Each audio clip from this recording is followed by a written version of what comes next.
This July 21, 2012, file photo shows signage at the corporate headquarters of Equifax Inc. in Atlanta. Credit report company Equifax said Monday, October 2, 2017, that an additional 2.5 million Americans may have been affected by the massive security breach of its systems, bringing the total to 145.5 million people who had their personal information accessed or stolen. AP photo Mike Stewart, the former chairman and CEO of Equifax, says the challenge of responding to the concerns of tens of millions of consumers in the wake of a massive data breach proved overwhelming, and regrettably, his company made mistakes. In prepared congressional testimony to be given Tuesday, Richard F. Smith outlines steps the credit reporting company is taking to regain the nation's trust.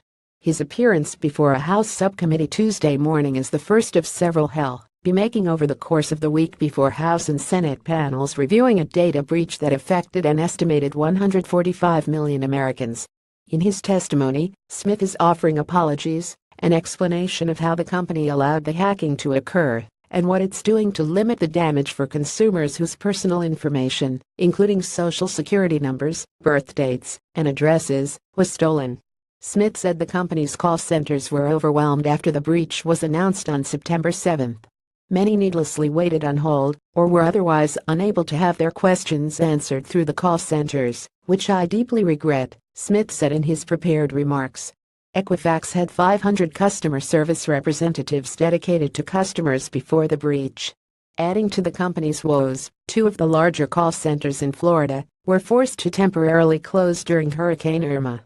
Now, the company has more than 2,500 customer service employees on duty, and that number is growing, Smith said. The company has also put in place a support package that includes free credit file monitoring, identity theft insurance, and a credit lock that restricts access to a consumer's credit report without their permission. A service that will be available by January 31 will allow consumers to lock and unlock their credit files repeatedly, for free, over the course of their lifetime. Looking ahead, Smith said this humbling experience has crystallized the need for an industry standard that places access to credit data in the hands of the consumer. He said the company's lifetime lock program should become the industry standard. Second, he said the country should begin discussing the replacement of social security numbers as the primary means to verify a consumer's identity. It is time to have identity verification procedures that match the technological age in which we live, Smith said. Lawmakers are expected to grill Smith about why it took the company so long to notify the public after he was informed of suspicious activity on July 31.